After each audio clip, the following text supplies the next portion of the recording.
It's time for the final word in sports all across the state. You're listening to Sports Talk with your hosts, Phil Kornbluth, Will Pelagic, and the Professor Tom Hayes. You've been waiting all day, so join the show now by calling 800-956-7266. Good evening, everybody, and welcome into Sports Talk, South Carolina Radio Network, and welcome into College Football Week in South Carolina. It all gets going this week, actually beginning with one of our teams playing on Thursday night and everybody else picking it up on Saturday. Those that are playing, I think one of our teams is not going to start for another week, but it's good to have college football back and live with us. We can talk about the issues of on-the-field things, personnel decisions, turnovers, touchdowns, interceptions, fumbles, rushing yards, passing yards, and we can hopefully forget about all the stuff that we don't like to talk about when it comes to college athletics. Talk about new sod at USC's Williams-Brice Stadium. Ray Tanner will join us. That is one thing I do not want to talk about anymore. The stupid new sod on the field. field. They've got to have new sod. They can't play on dirt. Yes, I know. You know, they had to put new grass down. That's the most over-talked about, overhyped baloney that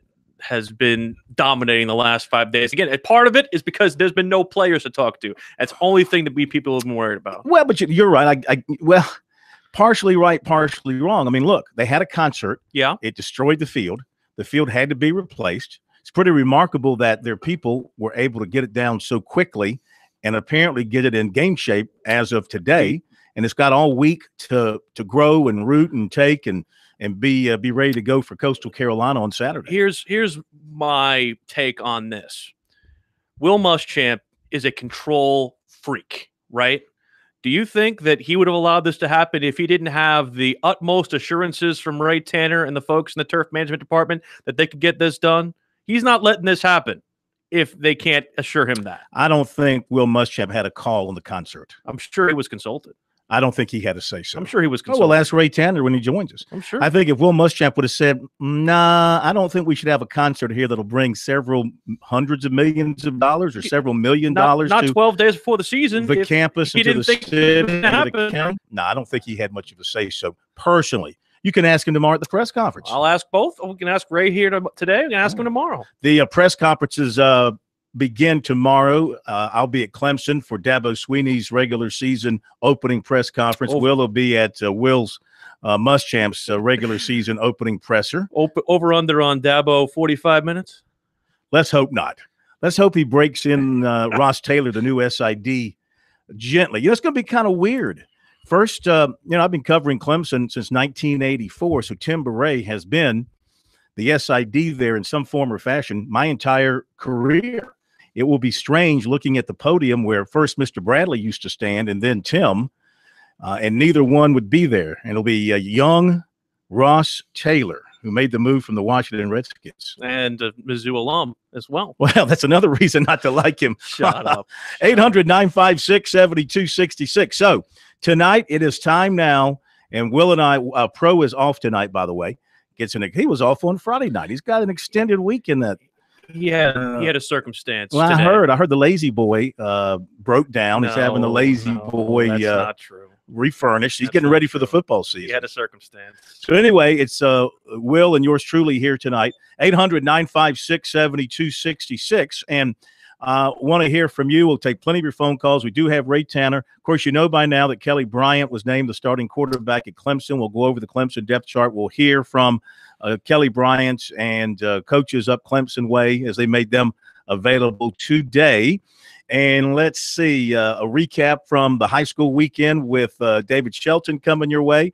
Keeping an eye on Jaquez Sorrells, the defensive lineman out of Florida, who was supposed to announce today with South Carolina strongly in contention, but thus far no announcement, and one may not be coming as the day proceeds. But we want to hear from you, your thoughts about the start of the season. Will and I are going to tell you what we think the Gamecocks and Tigers will do. We'll also touch on some of the other teams around the state. 800-956-7266. Our email talkback at sportstalksc.com and on Twitter at SportsTalk SC. Now, it's been a couple of days of naming starting quarterbacks. Mm-hmm. Kelly Bryant named today over the freshman Trevor Lawrence. Mm-hmm. Southern Cal named their true freshman as a starter. Mm-hmm. Nebraska named their true freshman as a starter. And a former USC target transferred out as a result of that. That's correct. Yeah. And you had the quarterback who transferred from, I think, LSU to Illinois leave when he didn't get the starting job. And the guy who transferred from Ohio State to LSU is now the LSU starting quarterback. And leave it to Alabama. They named both Tua and Hurts as co-starters. And Nick was so angry at even just the perish the thought of asking who's going to play. I'm just not going to talk about it anymore. I really just can't talk about it. Had Mississippi State their starting quarterback, at least projected starting quarterback, won't play their opener against Stephen F. Austin because he broke a rule back in March. That's disappointing news because this kid's got a chance to have a great year. I mean, he'll still go on and have a great year. He's going to lose a lot of numbers by not playing in this opening game against a team that they should run it up on and have a big offensive day. So a lot of stuff happening with the quarterback situation at places around the country where there were quarterback races taking place. Of course, in Columbia at USC, no such concern.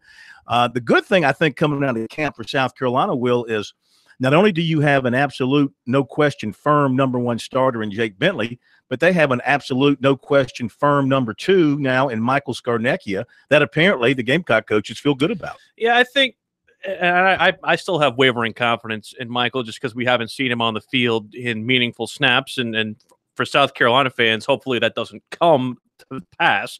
But, I mean, if that does happen, they feel confident in the ability to win with him. But I think the thing for South Carolina is that I think the entrenched starters at certain positions where we thought that there were questions previously is the thing that I think is strong for them. You didn't have to necessarily worry about the running back hierarchy or the wide receiver hierarchy or even the top 5 men on the offensive line. I think that's something, too, that is an encouraging spot for South Carolina, where the questions will come whether or not they can have enough in the interior of the defensive line behind Javon Kinlaw and Keir Thomas, and if they can get the right 4 to 5 guys in the secondary in order to make things happen. We've heard a lot more over the last couple of days about J.C. Horn and how he has emerged and how he's basically going to start taking snaps as a freshman and possibly be in that base nickel package on the outside opposite of Rashad Fenton, with Keyshawn Nixon playing nickel and some sort of combination of Stephen Montag, Jamias Williams, and Nick Harvey at safety. But at least in this position for South Carolina, they're confident in their top 22. As far as the next 10 behind those 22, that still remains to be seen. All right, 800-956-7266 is our phone number. We'll get to phone calls. We'll go over the Clemson depth chart here in just a little bit. We'll tell you how we think USC Clemson will fare, and we'll also touch on other schools around the state because we've been to every one of them except for Limestone. We'll be there tomorrow to wrap up the Palmetto Pigskin Tour for 2018 after we visit with Clemson. Nothing like spending the morning and early afternoon in Clemson and then the late afternoon, early evening in Gaffney. That's just what I call a man's delight. And just quickly on the Clemson depth, I know we'll get into it more, but I think that Kelly Bryant is the defensible choice, I think, for Dabo Swinney when it comes to naming your starting quarterback for 2018. When you think about what he went through to get the starting job last year and what he did to maintain his level of play throughout the 2017 season, it was going to take a gargantuan effort by whether it's Trevor Lawrence or Chase Bryce, whoever was trying to make him or unseat him as the starter going into 2018. It would have taken a knockout punch, and it would have taken Trevor Lawrence just completely wowing everybody and going over the top to be the starter in 2018. But the one thing that they did say, they're confident in all 3 guys, and all 3 will play at least at the start. And here's the other thing to remember. Yeah, all 3 will play against Furman. Let's just put it that way. They'll all play against Furman. Unless Furman rises up and gives a mighty effort, which Furman is known to do in its history. Mm-hmm. And they have played teams. I know Clemson is looked at as this mega team. They have played really, really good teams close, and they have beaten their fair share of what are now FBS teams. Well, but here's what I want to say about the quarterback deal.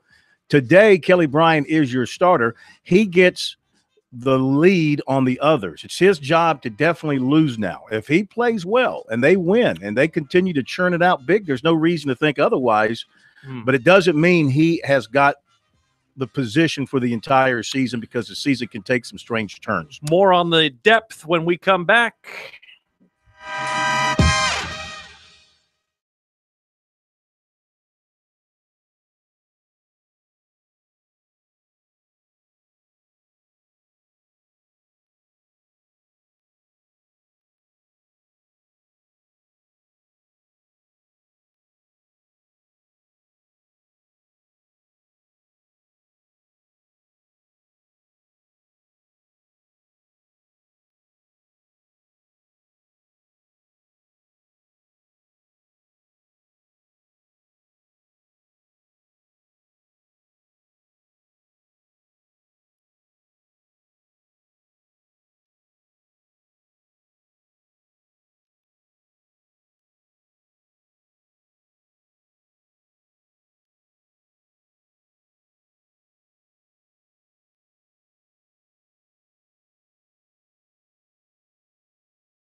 This is the place to talk Tigers, Gamecocks, and more. Sports talk across the state on the South Carolina Radio Network.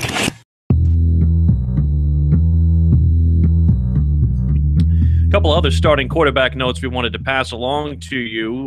Kellen Mond gets the job at Texas A&M. He, of course, had it for majority of last year as well.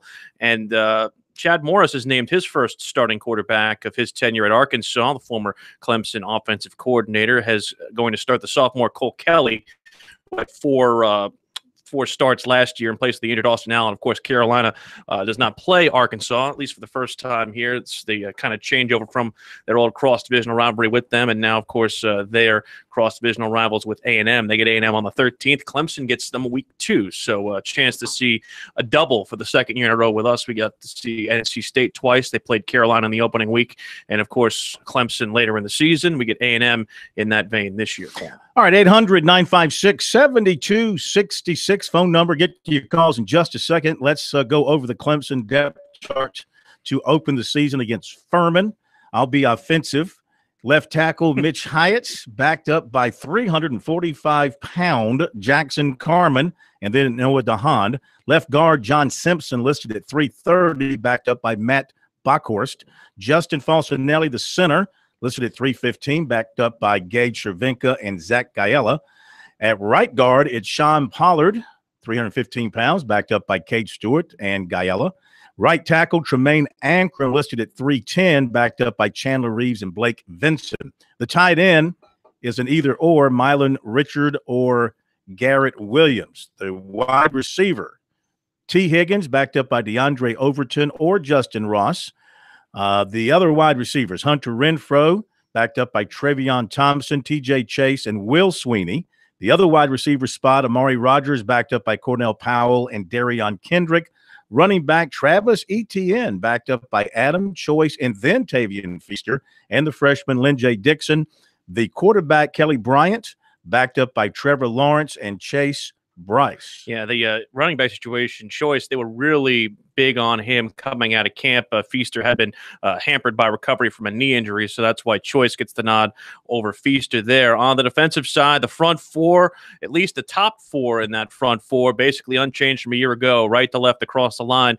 Cleveland Farrell, Dexter Lawrence, Christian Wilkins, and Austin Bryant. The backups at end are Justin Foster, KJ Henry, as well as Logan Rudolph and Chris Register. They will split time on the defensive end spot behind Austin Bryant. Xavier Thomas also makes the depth at defensive end. On the interior, Albert Huggins, who Dabo Swinney praised and had a very good camp, is the backup there behind Christian Wilkins. Niles Pinckney and Jordan Williams will get some time, as well as Xavier Kelly, the sophomore, graduating in there and getting himself at least a little bit more time on the inside. So he'll be needed at least in the interior after Lawrence and Wilkins are gone. At the linebacking spot, Trey Lamar maintains his starting spot at middle linebacker. Behind him, Chad Smith and Judah Davis. They are both either or at the backup spot there. Reagan Upshaw also there. Kendall Joseph, the weak side linebacking starter. J.D. Davis is behind him, as is Shaq Smith, who has come on, and Jamie Skalski, who basically was said by Brent Venables to be one of the best of the linebackers, but he is working his way back from an injury. He might get some more time as it warrants. The big replacement, at least in this position, at the slot back and nickel back spot, is Isaiah Simmons. He takes over for the now vacated Dorian O'Daniel of the National Football League with Kansas City. He's backed up by Jalen Williams and Balin Spector. In the secondary, A.J. Terrell had himself a very good camp, took the starting spot away from Mark Fields. Mario Goodrich is behind him also as a freshman, as is Lee Anthony Williams, who comes in as well, having redshirted. Trayvon Mullen is opposite Terrell. Kyler McMichael and Brian Dawkins Jr. coming in as his backups. And Kayvon Wallace at strong safety, taking north for the departed Van Smith. Nolan Turner and Hall Morton, strong safeties behind him. Tanner Muse still at free safety. Denzel Johnson and Kyle Cote at free safety. All right, 800-956-7266. Let's go to Hank in Columbia. First call of the new football season with the week upon us. Hank, good to have you kicking off for us. Kick it to the end zone.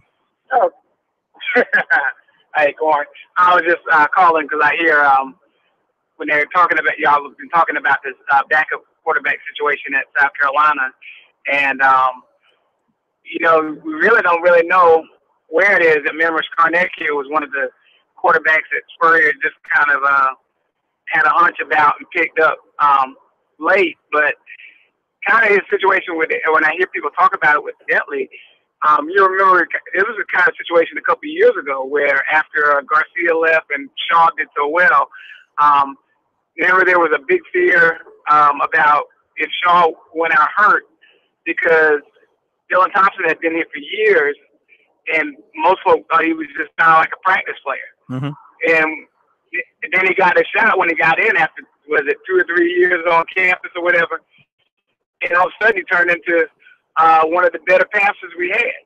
3,500 yards as a senior. He only played really he had some mop-up duty, remember, as a junior when Shaw was hurt. In fact, didn't he start that game up at Clemson when Shaw was out? He started the game at Missouri when Shaw was hurt as well. I think he also started the bowl game when Shaw was hurt. So he got some mop-up duty, and he got some emergency replacement duty, but as a senior, he was outstanding on a very average team. That was a 7-win team, I think, under Spurrier. But you could see the work that Spurrier could do with quarterbacks at that time. So now we see what Brian McClendon can do working with quarterbacks, and of course the new quarterbacks coach Dan Werner, the quarterback whisperer as he's known, and the things that he's been able to do with quarterbacks over the years. And maybe we're seeing his touch on these Gamecock quarterbacks. Listen, I'm not, again, the season is going to be successful with Jake Bentley at starting quarterback. You can't give Skarnek a break. I don't want to, because, again, you are looking at a separation. You are still looking at a separation in my mind. I don't want to sit here and say that Michael Skarnecchia can win you an SEC game if he has to come in and play, spot duty. I think that's just not something that he's capable of doing yet. Mm-hmm. Granted, we haven't seen it. Jake Bentley took every snap at quarterback. That never happens at a school at this stage. There's no reason, at least in my mind, that Skarnecchia could lead them to a victory if absolutely needed.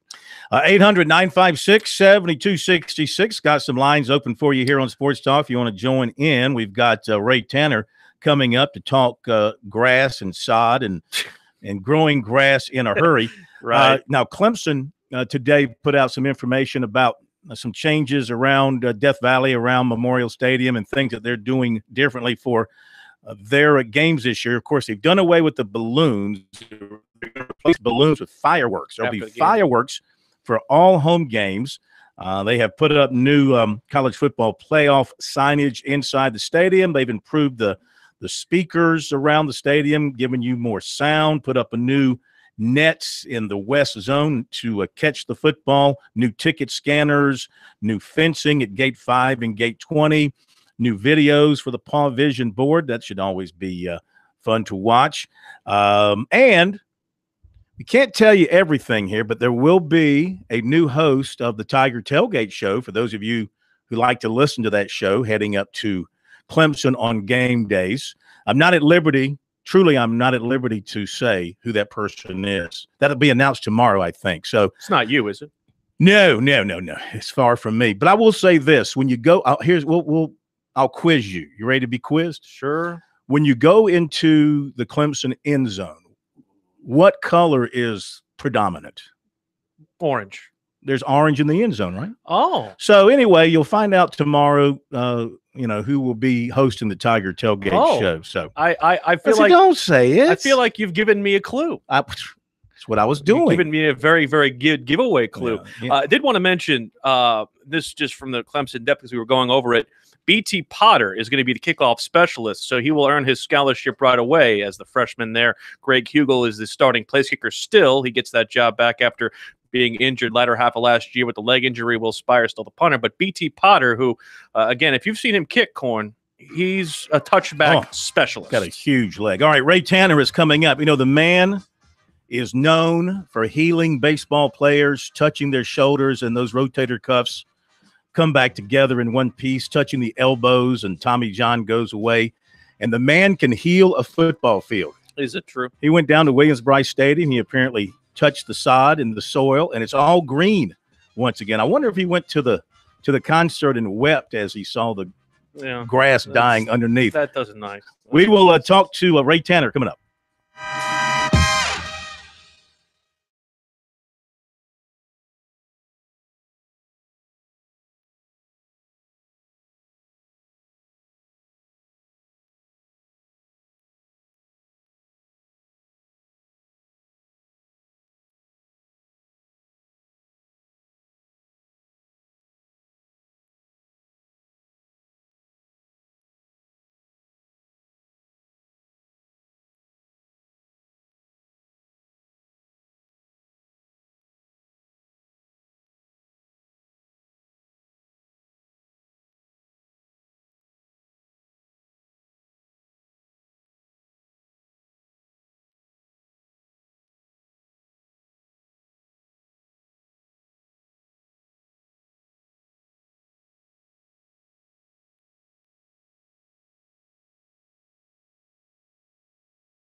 SportsTalk South Carolina Radio Network.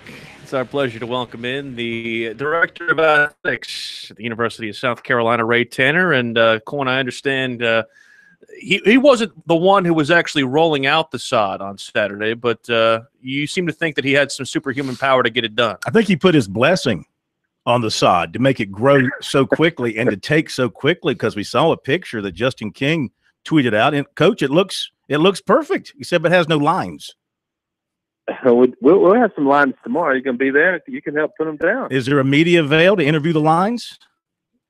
No, I don't think we'll probably bring in tomorrow, but maybe soon. But the field is in great shape. We, this is, I said before, when we embarked upon this adventure, it wasn't something that we were going in it for the first time. Well, we were, but it wasn't something around the country that hadn't happened. And we felt very confident. Clark Cox, who's our Assistant Athletic Director for Turfgrass Management, he's very confident. He took a trip up to Washington a month or so ago to watch the rollout with a Beyonce Jay-Z concert up there, and Precision Turf that provided the turf. We started growing it, a long time ago. Actually, we invested in the grass to be ready to go, and it was interesting. It was I've been a part of outdoor fields for a while, and to watch it all unfold in a timely fashion, just as it was drawn up like a game plan. We started cutting it. I think it was 10 o'clock on Friday night.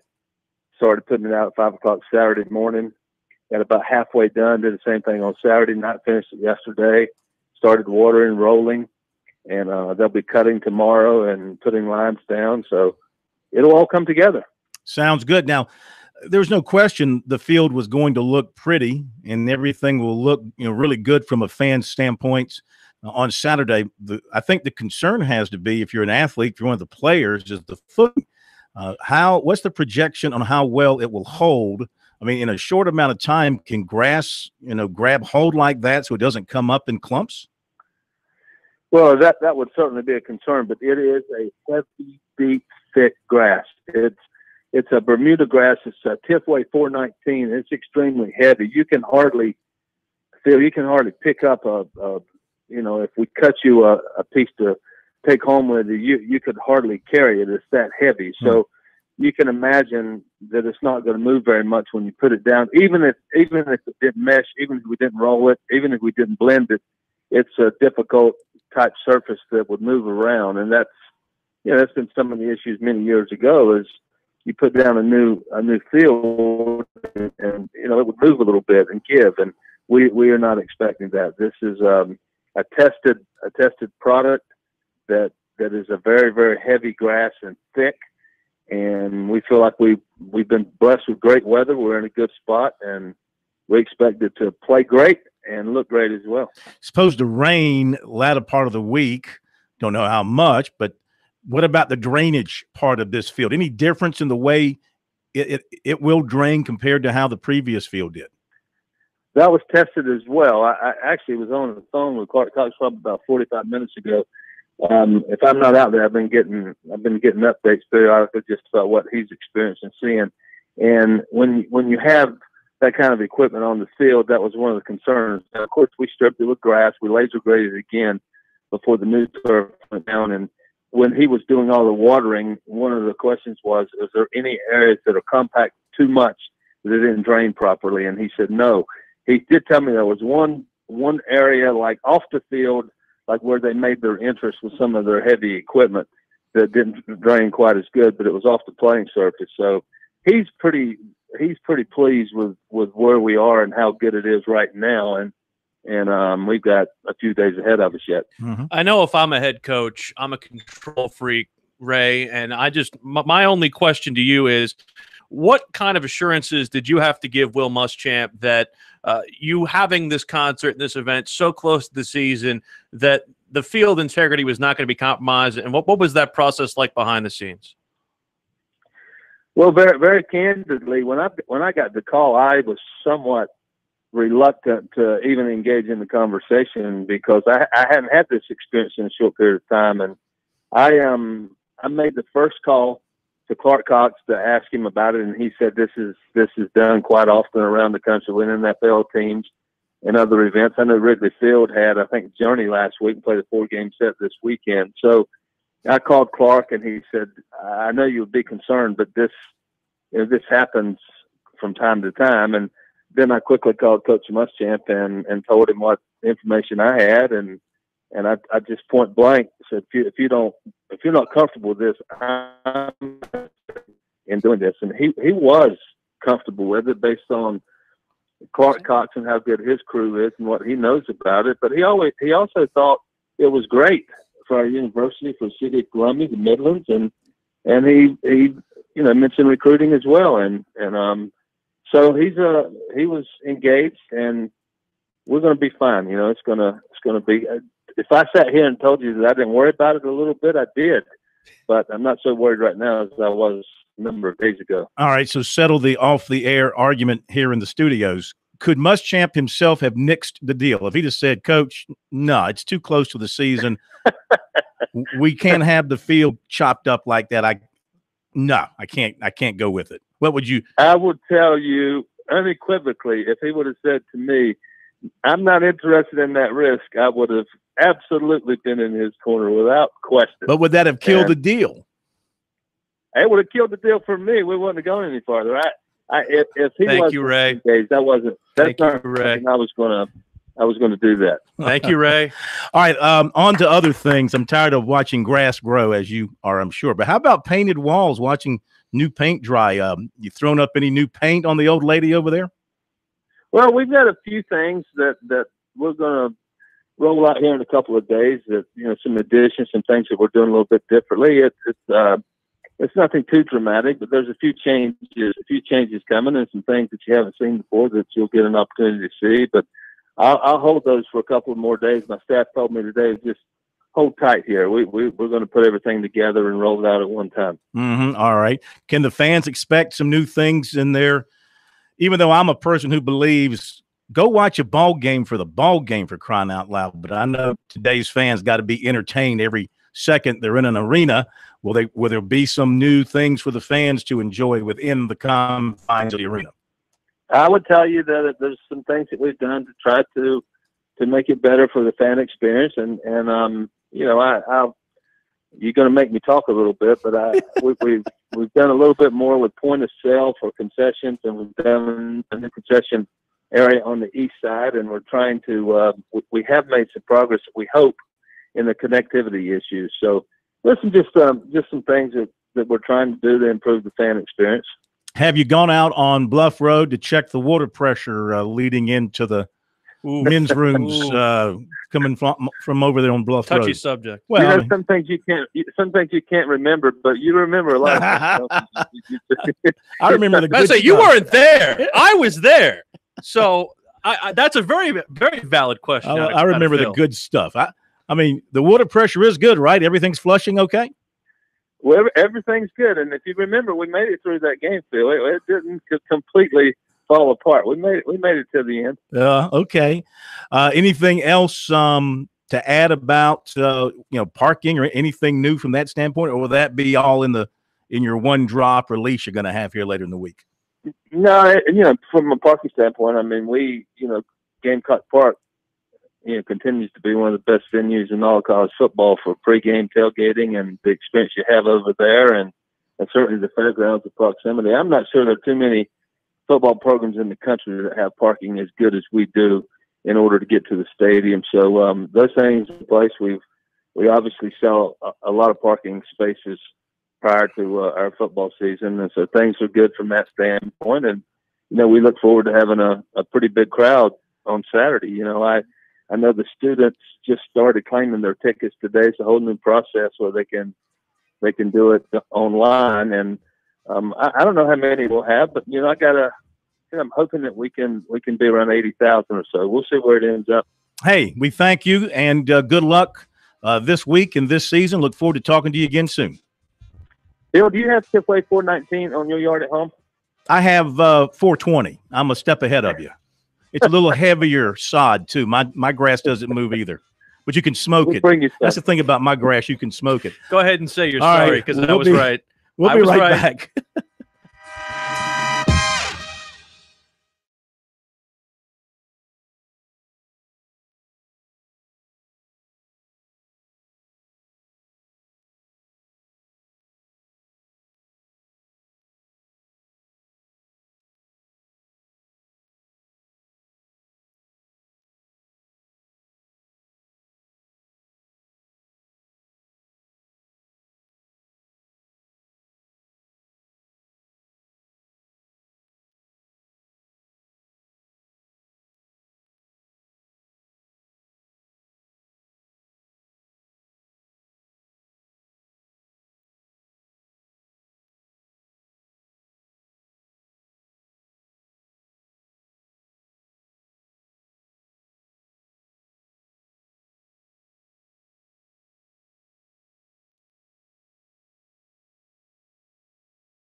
Now back to Sports Talk, South Carolina's most listened to sports talk show for more than 30 years.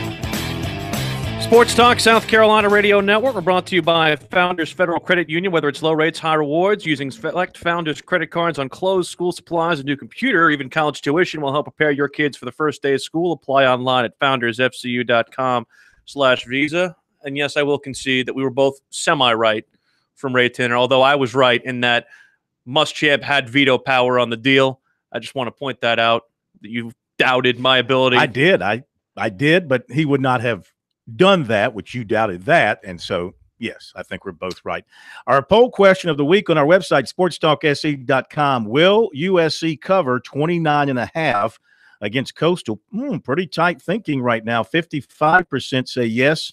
About 45% say no. You can register your vote on our website, sportstalksc.com. Also, remember, if you ever lose us over the airwaves, which can happen from time to time, you drive out of reach or something else happens, you can follow along with us on our website, sportstalksc.com, and watch our Periscope feed there, or go to our Twitter at sportstalksc and just pull it up there and watch and listen to us. Also, our YouTube feed on our YouTube channel, Sports Talk SC, and of course the radio.com app and the TuneIn app as well, both free apps for you. I suggest you get both so you can listen to us, radio stations around the state and radio stations all over the country. If you're into radio stations like I am, those are apps you have to have, because I love listening to, say, Los Angeles radio or New York radio, and of course Sports Talk radio as well. When I say Sports Talk, I mean us, this Sports Talk radio. 800-956-7266 is the number. New high school football polls from the High School Sports Report. Dutch Fork in 5A leads the way. Boy, they demolished Spring Valley 63-0 on Friday. Then it's Fort Dorchester, Dorman, and Gaffney and Burns. That's a very top-heavy group there, with T.L. Hanna knocking on the door at 6, then Berkeley, Hillcrest, Sumter, and Summerville. In 4A, Hartsville #1, followed by Myrtle Beach, BHP, South Point, and Greer, then North Myrtle, Greenville, Westwood, Lancaster, and North Augusta. In 3A, Dillon is #1, as they have been, it seems like, forever. Chester is #2, followed by Gilbert, Chapman, Newberry, and Strom Thurmond, Wade Hampton, Seneca, Crescent, and Woodruff. These are by the High School Sports Report. In 1A, Abbeville, so impressive on Friday night, followed by Barnwell, Carvers Bay, Southside Christian, and Bamberg Earhart. Then it's Woodland, Whale Branch, Latta, and Chesterfield. And in 1A, Lamar is #1, followed by C.E. Murray and Lakeview, Wagner, Sally, Dixie, Greensea, Floyd's, St. John's, Blackville, Hilda. We got some funny numbering going over here on these lists. All of a sudden, it jumped from 4 to 7 on me here. But anyway, those are the top schools as ranked by the High School Sports Report. Quarterback. Yes. Clemson. Yes. No one was surprised today. Well, No. Let's go back to the beginning of August. Beginning of August, I admit, big enough to admit it. Go ahead. Didn't see it coming. I did. Did not think it'd be Kelly Bryant. I was caught up in Trevor Mania. And not to say that Lawrence didn't do well in camp. It's just that Bryant did. He did nothing to lose a job. A little bit better. I am assuming he is starting on the merits of his performance in camp and not because of the senior that he is. And the experience from last year cannot be discounted. But he comes away. Kelly Bryant, once again, he refutes what the experts continue to say, and we've said going back to last year, he can't do this, he can't do this, he can't do this, and he continues to do it. He certainly has at least won over the locker room. Think about what Cleveland Farrell said during media day, saying Kelly is our guy. And according to Tony Elliott, Kelly stood up to the challenge to become the starting quarterback. Offensive coordinator Tony Elliott speaking today at Clemson's campus. You know, it's just a depth chart, just where you start, and it's going to change week to week. And the guys know that every day they got to come out to practice and compete. And there's competition at every position. Obviously, I know there's one position in particular that's probably got the most focal point, but it's been great competition. And you let the guys go practice. You put them in tough situations, and then you evaluate everything that they do. And each coach has their own metric for how they evaluate their positions, and it's tallied up daily. We have discussions about it, and then we set a depth chart, and we let the guys go play. We'll reevaluate it after the game to see if we need to make some changes. How hard was it getting to that decision on the position? You mentioned the quarterback position, and when the conversation was done in the room, I mean, from that point to figuring out that was going to be the guy. Those guys went and battled, and you know, Kelly knew what was at stake. He responded the right way, and obviously earned the position that he's in right now. And obviously Trevor made it tough on him. Chase made it tough on him. So the conversation there is you just go back to what you see every day on film, and then you have discussions about, are they ready to manage the system, and all those guys prove that they are. And you just got to start somewhere. And so we're excited to see that if they can transition what they've shown in practice to the game situations. What's the plan with Trevor, and how you're going to incorporate him into the game Saturday? You know, that's a question for Coach Sweeney. Obviously, him and Coach Streeter spent a lot of time talking about that, and you know, I don't know what the set plan is. I know that he said that both guys are going to play, and managing that is a delicate situation. And so I'm just excited to see how it unfolds when we get to the game. I know that he said that obviously Kelly's going to be the starter, and Trevor has earned the right to play. So don't know what the breakdown is going to be. You know, I'm just preparing the plan. And whatever guy goes out there, that's what I'm going to work with. You anticipate in Game 3 or Game 4, you might still be saying those guys are going to play? You know, that's a tough question. But the way that those guys have performed, you know, both of them are, as of right now, and you can't forget about Chase Bryce. Chase Bryce is a guy that's earned the right to play some as well. So I'm just excited to get out on the field and see how those guys perform. Obviously, you know, Kelly has played, you know, in front of our fans in our home stadium. He's played on the road. He's proven. Obviously, we know what Trevor is capable of with his track record in high school and what we've seen on our practice field. Same thing with Chase Bryce, led his team to a state championship. So the biggest thing is we got to get to the games, see how they perform in the game situation. And then we're going to take it week by week. We can't look ahead to week 3, week 4, man. We got to focus on going 1-0 and beating Furman. For those of us that don't get to watch practice, where is Kelly ahead that keeps him ahead on the depth chart? You know, I think for Kelly, it's just his confidence right now is at an all-time high. I mean, he's managing, you know, all the situations the way you want him to manage it. And then he's improved in the areas that we've asked him to improve in terms of the throws that we've asked him to make down the field. And again, in practice, it's a controlled environment, so you really can't see one of his greatest attributes, his ability to run. So right now, I'd say just his overall game management, his confidence, his leadership is the area where he leads those guys. This is a totally different situation in that Kelly at last year, you know, wasn't a proven guy. He hadn't even been into the you know, a full starter situation. So obviously there was a little bit more separation because he had been in the system longer than the guys that he was competing with. And then now Trevor being here in the spring and now going through camp, obviously with his ability. So I think the competition is definitely a little bit closer this year than it was last year because the dynamics are different. Obviously you got a guy that's experienced, knows the expectation. Then you got a very, very talented young guy with some experience from the spring pushing him. That tells me that last year's body of work did factor into that decision. And I think with the cast of this season in last year's circumstance, we might not be sitting here talking about Kelly Bryant as a starting quarterback. Well, let's just remember this, okay? Now, again, Kelly Bryant is the starter and may be the starter all season long. Everybody likes to compare this situation to when Deshaun Watson and Cole Stout were coming along. And in 2014, I think it was, when Cole Stout started the season as the Tigers starting quarterback at Georgia. Then he started the next game against South Carolina State. Well, in his 2 games as the starting quarterback, he was 37 of 59 with 1 touchdown and 1 interception. Mm-hmm. Not bad. No. Now, Watson came in relief against Georgia, yes, and showed some stuff, but didn't play all that much. Didn't play all that much against SC State. The next week, they go to Florida State. Cole Stout starts, and then Watson comes in and leads them to an overtime win. And then the next week against North Carolina, it's his team from that point moving forward. So they had in the back of their minds all along that they were going to give the reins to Deshaun Watson early in the season. Is that the case here as well? Is Trevor Lawrence so good that you can't just sit him on the bench? And I bring up Stout's numbers to say it was predetermined in their minds they were going with Watson no matter what Stout did. 37 of 59.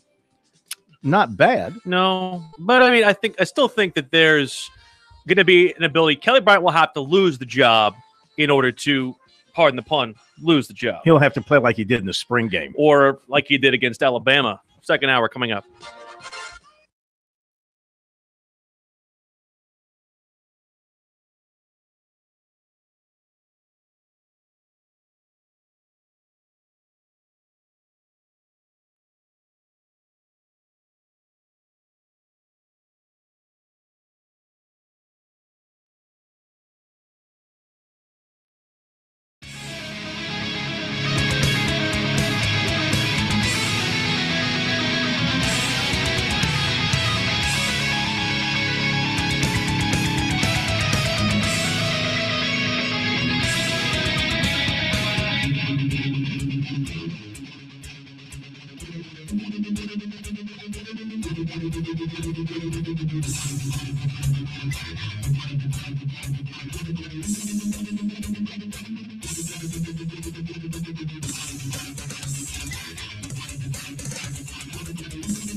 Round 2 of Sports Talk up next with your hosts Phil Kornblut, Will Pelagic, and the Professor Tom Hayes.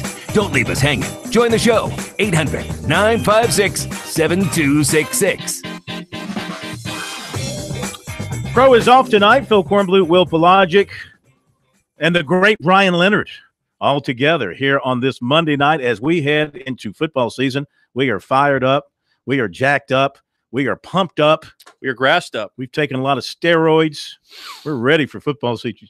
Do you like my answer to Ray that my grass can be smoked? Yeah. I don't know. It's good stuff. I don't know if he.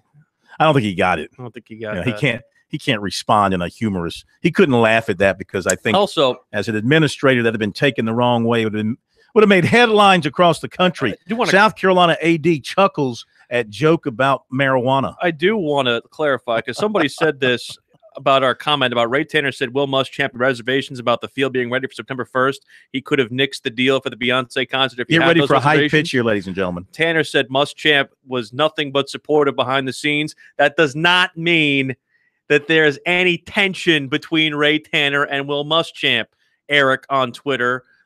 Come on. How can you read that and say that there's tension when it says Tanner said Muschamp was nothing but supportive behind the scenes? I know I disappointed you. You wanted more. It went up. You want more. You wanted more. I'm not in mid-season form yet. Yeah. I got to get to mid-season high-pitched form.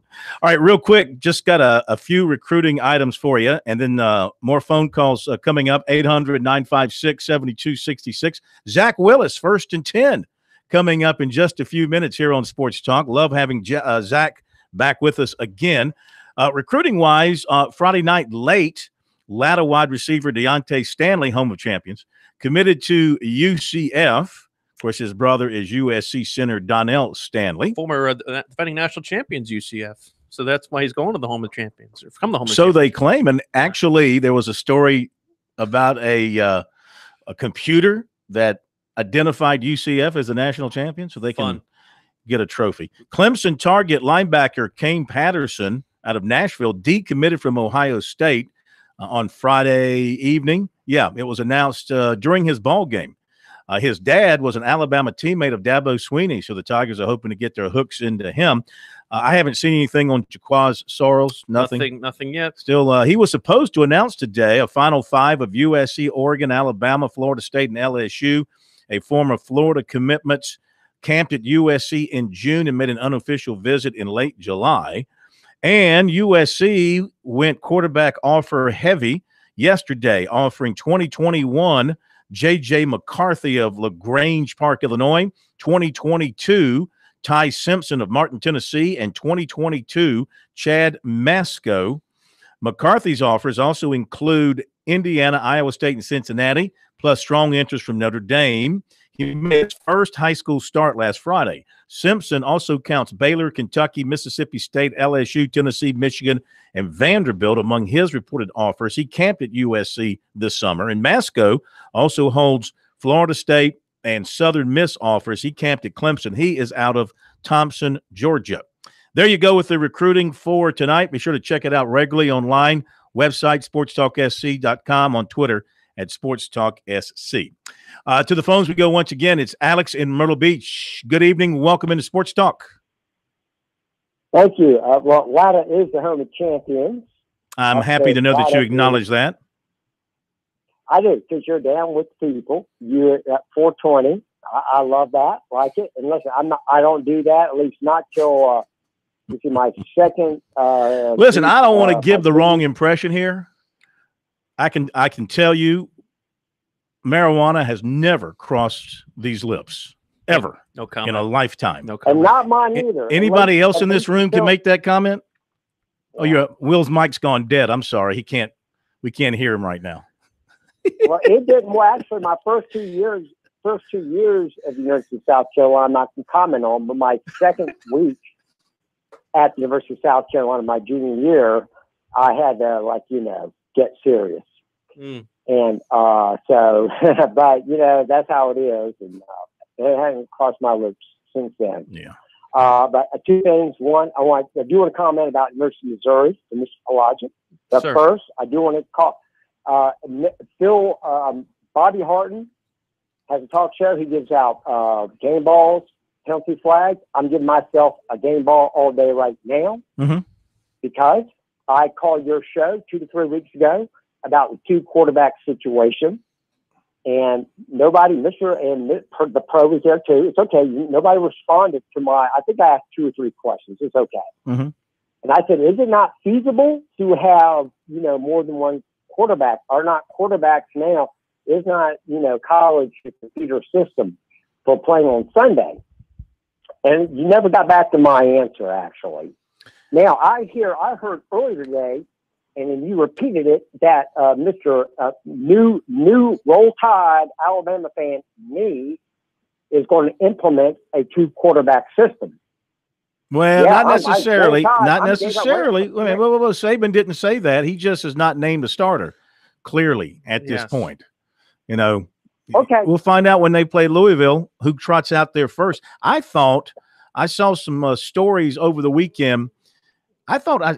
People were saying that he had named Tua as the starter, but apparently not. Apparently not. And he even was defiant as saying, hey, I'm not going to name a starter. I don't want to talk about the starting job. It just, basically he's trying to be, I guess, evasive with that. It's kind of dumb. I really think that whole situation has been handled about as poorly as ever, which is surprising for a control freak like Saban. But you're somebody said Jalen Hurts was great for 2 years at Alabama. He won a national championship. He got you to the national championship game the time before, and people just ready to discount him, like he forgot how to play the game. A friend of mine who covers the Patriots, and this is only because of the fact that Brian Dable has worked with both Nick Saban and Bill Belichick. People think that those two are very similar.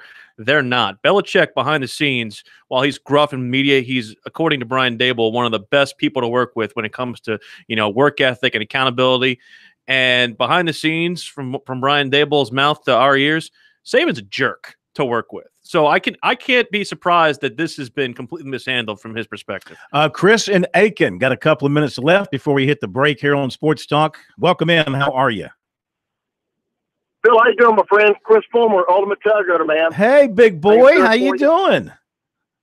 I'm doing good. Doing good. I just want to take a minute, if I may. I've got an event in Aiken tomorrow night to plug. It's our annual Aiken Gamecock Club kickoff party tomorrow night from 6 to 8 p.m. at the Aiken Shrine Club, our usual spot. Right in the middle of our show, Chris. What the heck? No, go ahead, Chris. I know it. I'm sorry. No, you're good. You're good. We've got Tori Gurley's going to be our special guest. He's going to come down and talk to all the fans, get us fired up. We've got Conky's going to be there, so we encourage people to bring their kids out. It's free admission. Doesn't cost you a dime to get in. We're going to have free Coca-Cola for everybody. We've got some barbecue sandwiches and hot dogs for sale, and we've got a magic show for the kids. Plus, we got a big raffle and a free raffle for the kids as well. So, if you're in the Aiken, Augusta area and want to get the Gamecock football kicked off early, we'd love to see you at the Aiken Shrine Club tomorrow night.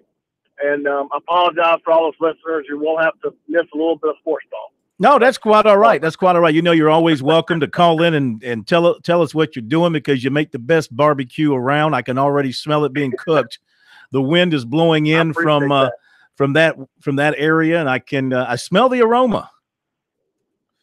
No, you're talking. See, you're being rude to a world champion barbecuer. Now, this guy just isn't your average behind his house, throw up a grill and cook some ham or some beef. It's a world champion. I've been told that there is a difference between restaurant barbecue and competition barbecue by people who actually judge competition barbecue across the country. So that is certainly something to be commended with. Now, he is a champion. I appreciate that. And then there is, it's nothing against restaurant guys, but it's tough for those guys to put out the same product day after day when, you've got competition guys. We're coming off of wood fire pits and so forth. So it is a little different, not saying one over the other, but, obviously we're partial on the comp side, but we love what we do, and we have a good time with it. So there's nothing like good barbecue in the South, right? You got it, my man. Good luck. Thanks for calling in. And enjoy yourself down there in Aiken. I know you will. We'll be right back.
Sports Talk is the sports talk show of Main Street, South Carolina. From the coast to the mountains, we cover it all.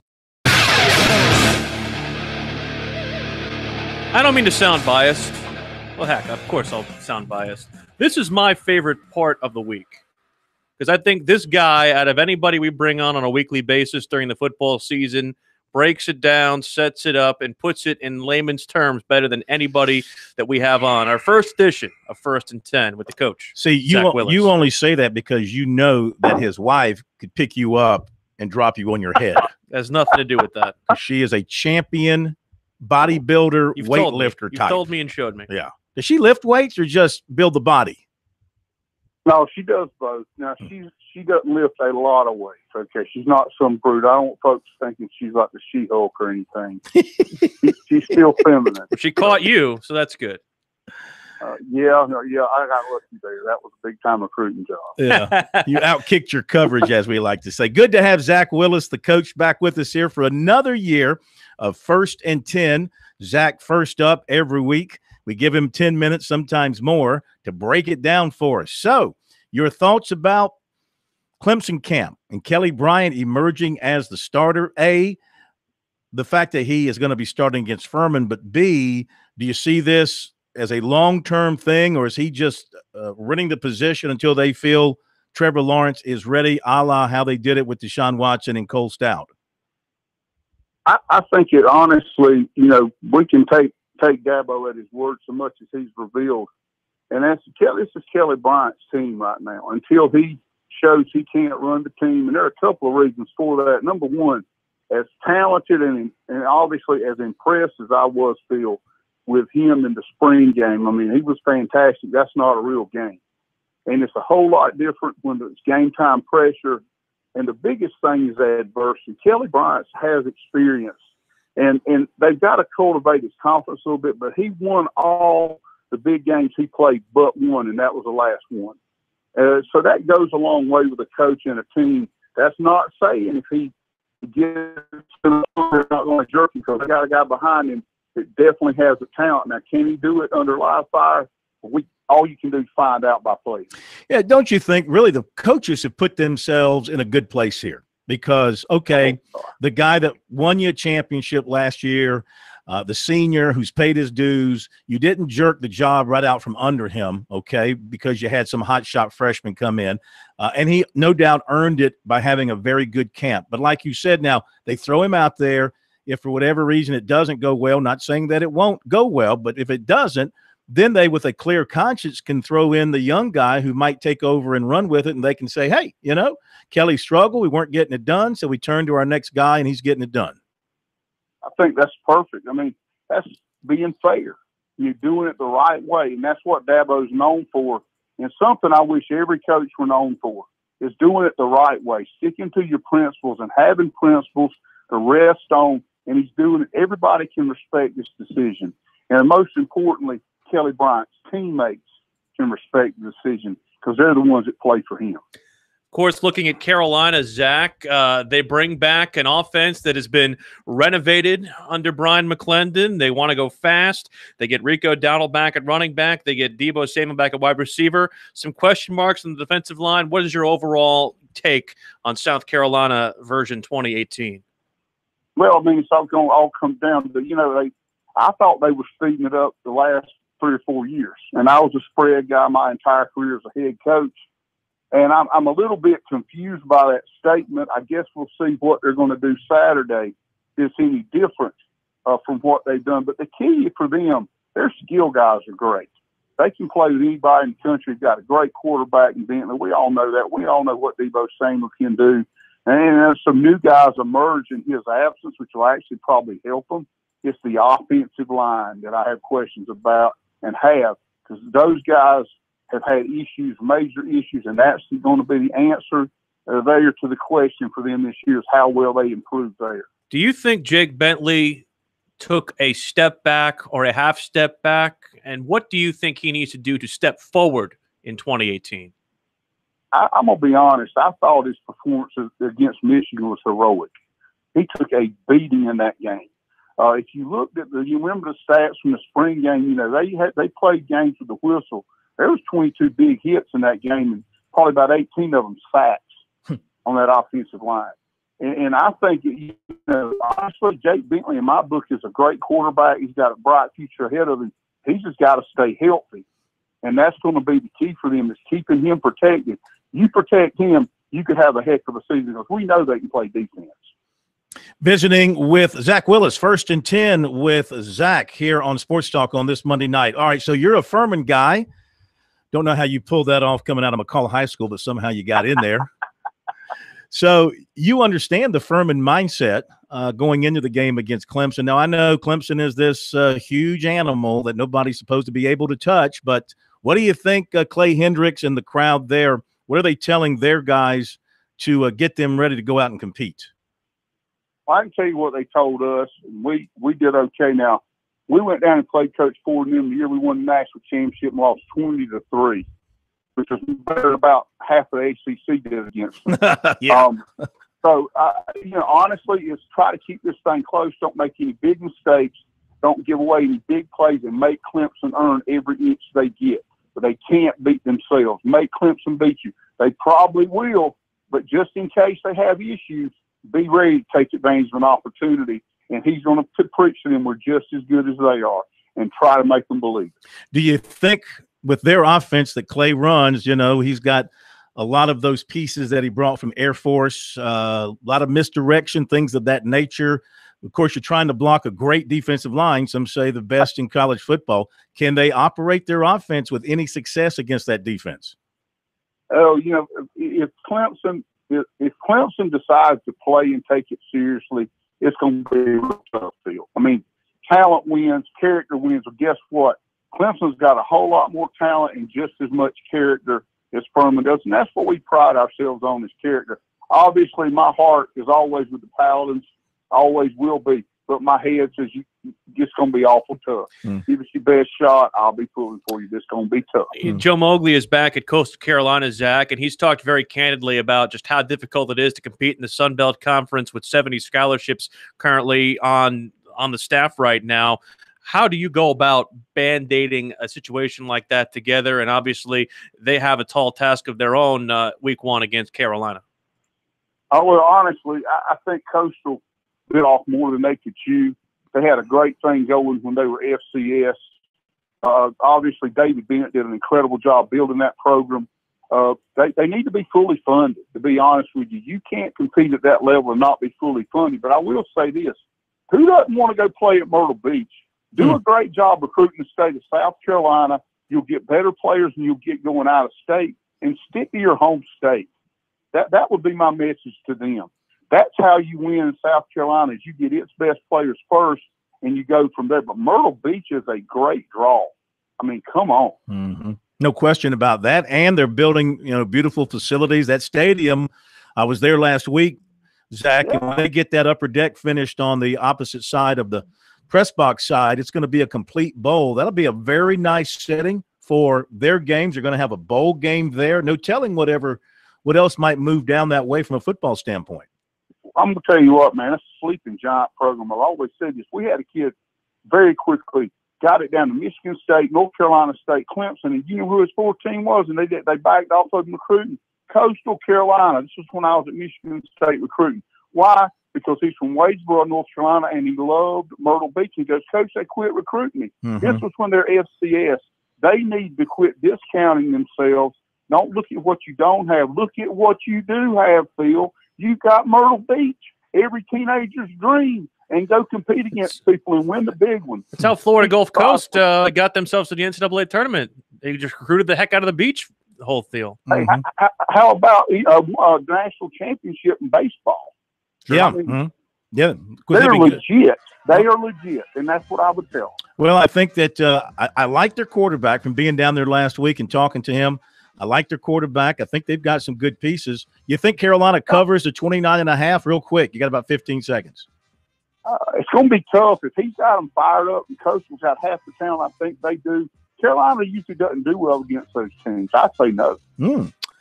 Okay, my friend, thank you. Enjoy your week. First week of football. We'll catch you next Monday. Thanks, guys. I love this guy. We'll talk high school football with David Shelton next.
you want to update that note that we got from our friends at Bama Online about Jaquez Sorrell? Yeah, apparently he is not going to make any announcement today, as head coach told Bama Online. Alabama, one of the schools vying for him. I don't know if this delay works for or against South Carolina. They seem to be pretty strong with him after his last visit in July. That was the last visit he made anywhere, and it seemed like, they had the momentum going with him. Today was a day he set to honor a deceased uncle, and the feeling was he was going to make his announcement. Oregon was in there as well, but apparently now he has put it off until a later date.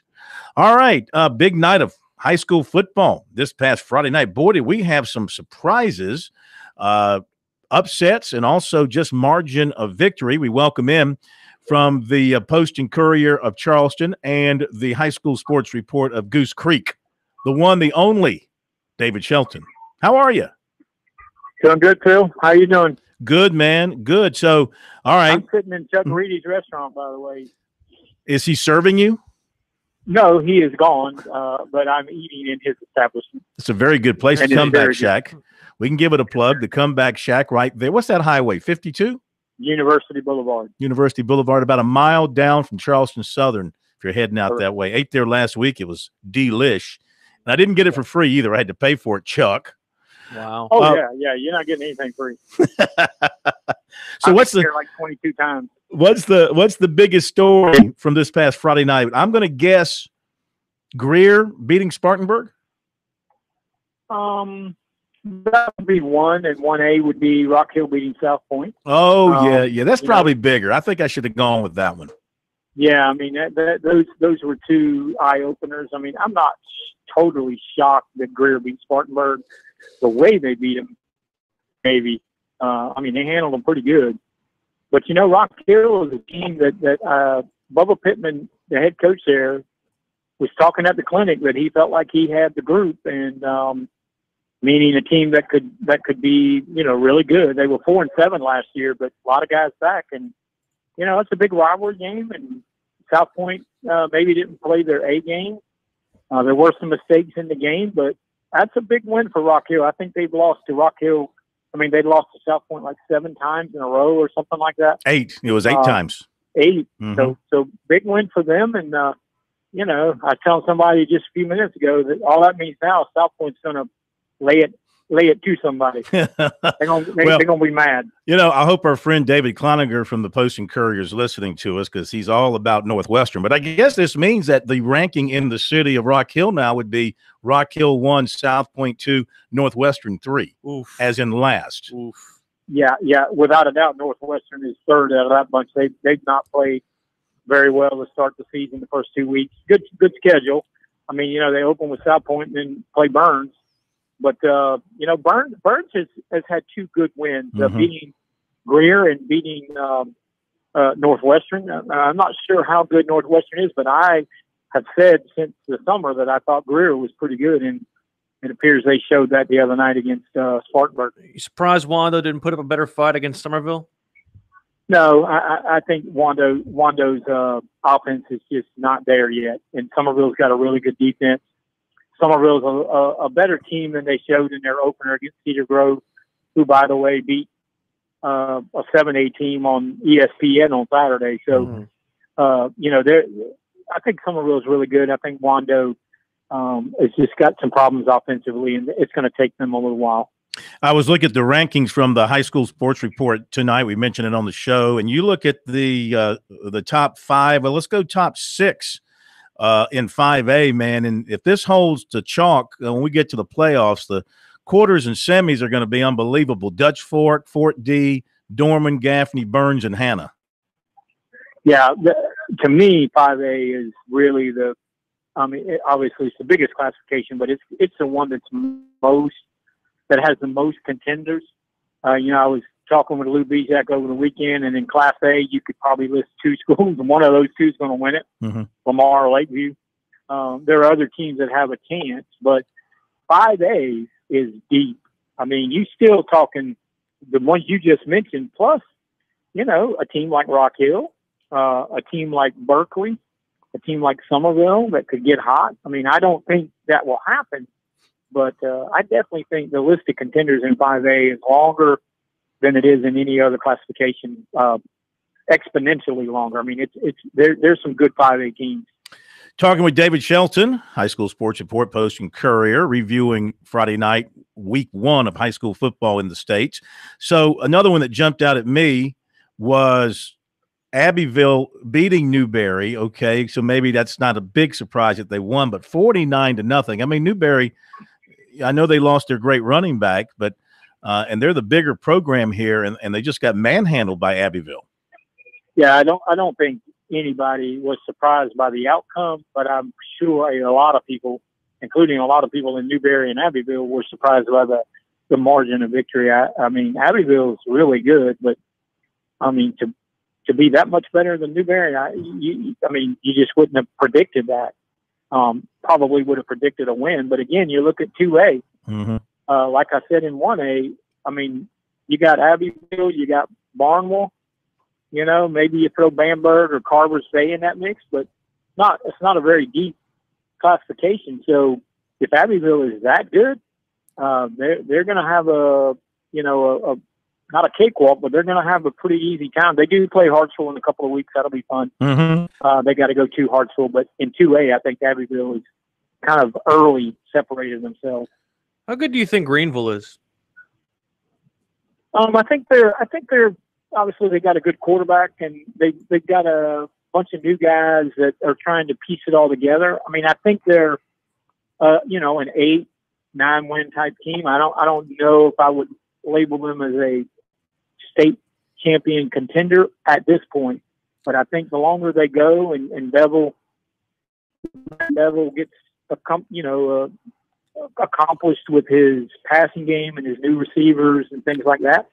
I mean, they're a team that could win double digits and make a run. I mean, I think in 4A in the upstate, you obviously Greer's pretty good and South Point's pretty good, and then I think you could throw Greenville right there in that mix of 2 or 3 in the upstate. Reason I ask is because they got a collision course with Belton Honeypath this upcoming week, and they have to go on the road for that. That's 2 immovable objects going up against each other there.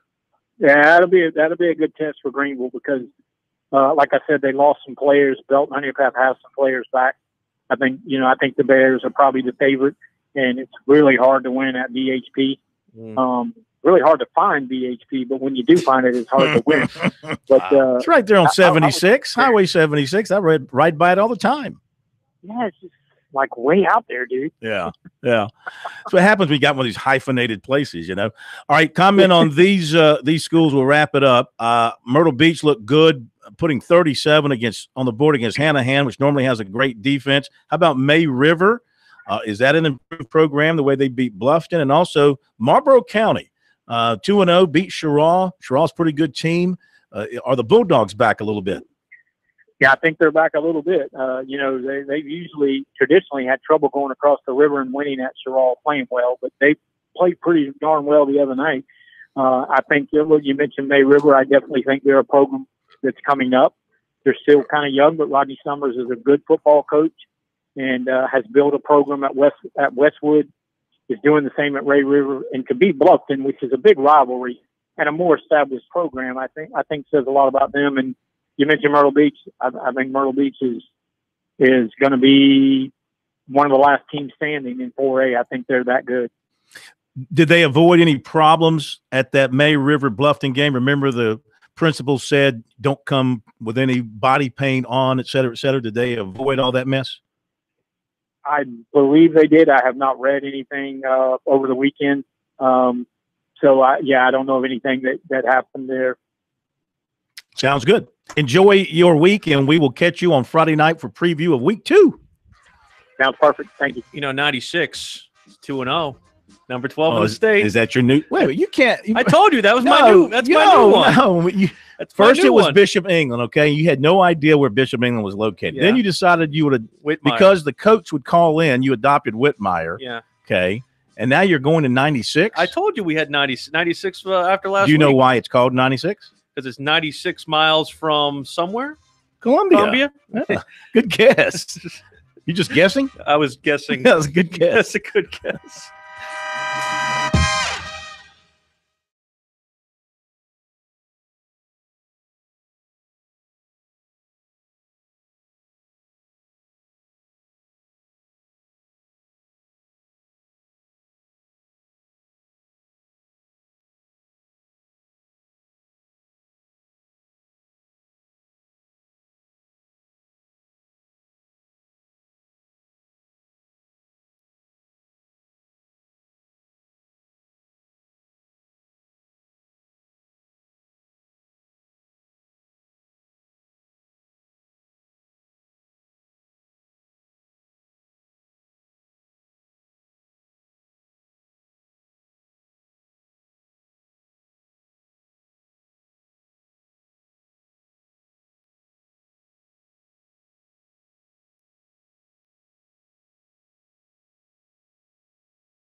These guys, they never sleep.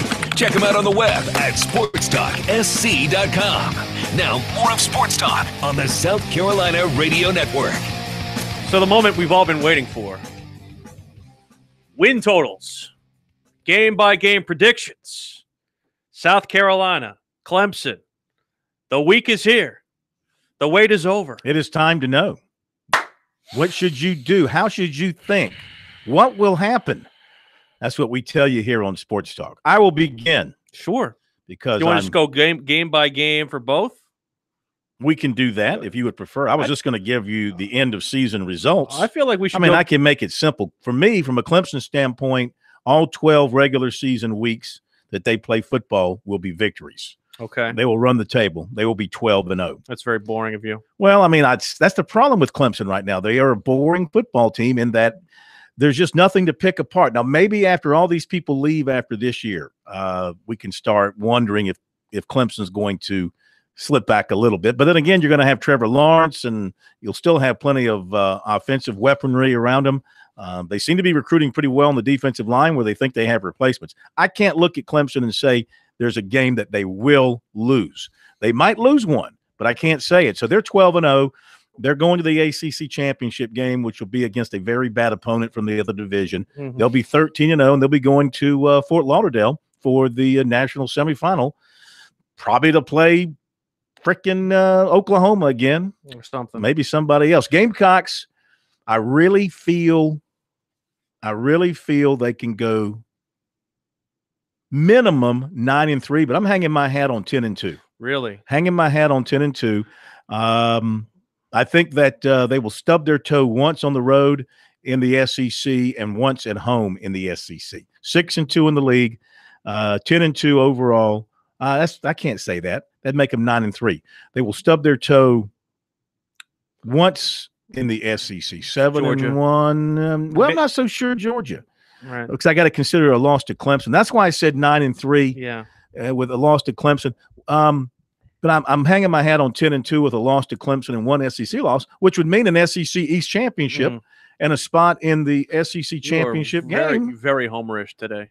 Very homerish today. Well, I think I'm safe 9-3, 10-2 with a lean towards 10-2 simply because I'm in a very good mood. I've got my new grass and 420 grass. It looks good. Yeah. It's been well watered. Yeah. 3 games stand out to me for Clemson that worried me. At Florida State, at Boston College, and home NC State, only because NC State always seems to have this elixir of how they play Clemson close. So I'm going to go 11-1 for Clemson. Oh, God. I'm going to go. One of those is going to have to go by the wayside, I think. 11-1, but I think they still make the ACC championship game, and they go to 12-1, and they're somehow in the playoff against somebody in Florida. Somehow that'll work itself Probably out. Miami. Probably Miami. Mm-hmm. I'm saying in the playoff semifinals. Yeah. I meant in Miami, so that'll be something involved. ACC championship game against Miami, and somebody in the semifinals. Semifinals, yeah. So that'll happen. South Carolina, I'm one less than you in this one as well. I am 8-4 or 9-3, kind of in between. I like 9-3. I think the Georgia game, I can't. And it's going to be so big. I can't pick that game that way. I really just can't. I think at Florida is probably scarier than we're giving it credit for, only because of the fact that it's just a tough place to play. And I also think at Mississippi could be one that maybe is one that just is a relative unknown with an upstart group that could be confident. The Clemson game is a definite loss for me. So I think somehow the Georgia game, the Clemson game, and some combination of one of those road tests at Kentucky, at Mississippi, at Florida, one of those 3 is a loss. Ole Miss could be tough. You don't play there very much. It's a different atmosphere. They've got great receivers. They got maybe one of the best receiving groups in the country, if not the best. Mm-hmm. They got a quarterback who can throw it and run it. Yeah. Pretty good. So that might be a bit of a test down there. But you know what? My feeling is a good South Carolina team, which I think this is a good South Carolina team, playing Georgia at home, usually wins or plays Georgia extremely close. And so I think that game in 2 weeks is going to be extremely close.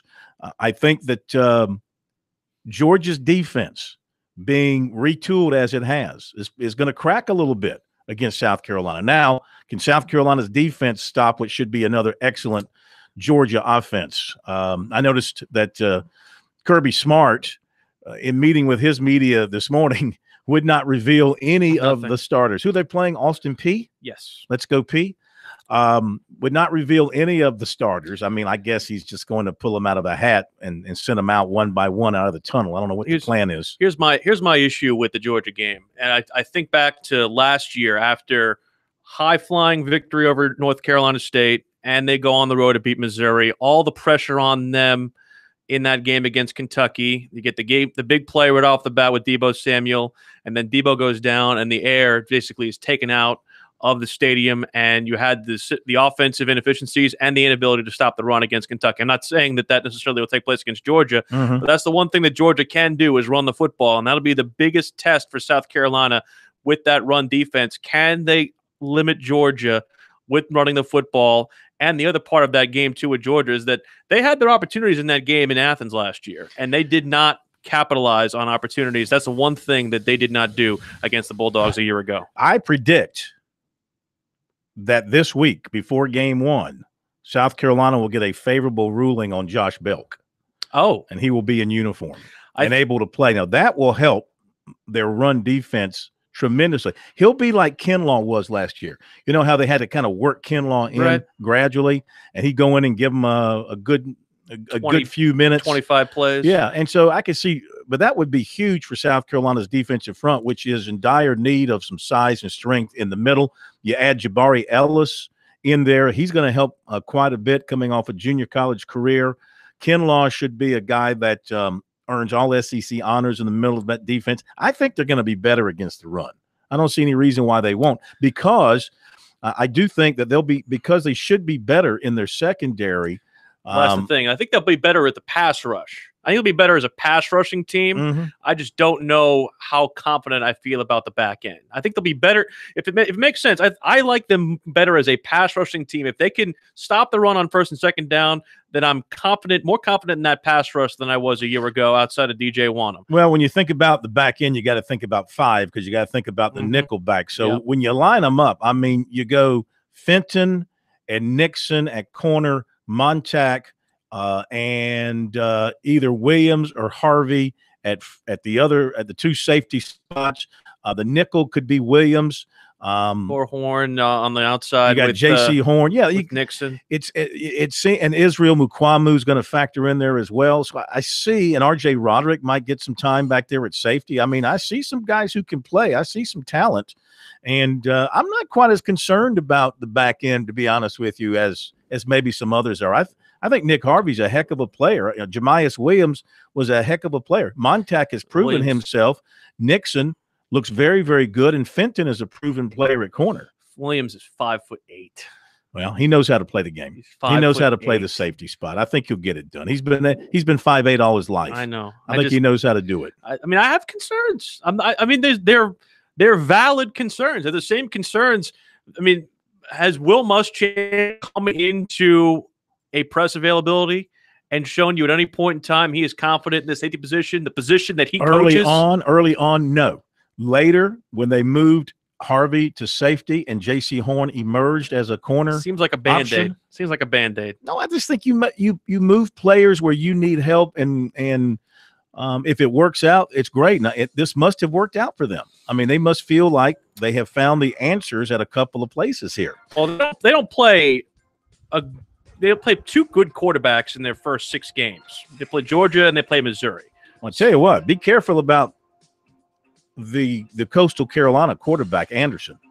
He's not in the same category but as I mean, Locke or Fromm. He's a big kid. He can throw it. He comes from he played his high school ball, and he started his college career on the West Coast. You know how I feel about West Coast quarterbacks. You love West Coast quarterbacks. All right, tomorrow. I'm going to get to see a West Coast quarterback tomorrow, possibly, in Ryan Leaf. We might try to bring you some of that tomorrow. Outstanding. It is a Talking Tuesday tomorrow night. Will be at USC tomorrow. I go up the hill and drive past the Epic Buffet on the way to Clemson. Yeah, bring back some of that buffet. Looking forward to that. We'll have Dabo Sweeney and Will Muschamp covered for you right here on Sports Talk. Make sure you join us.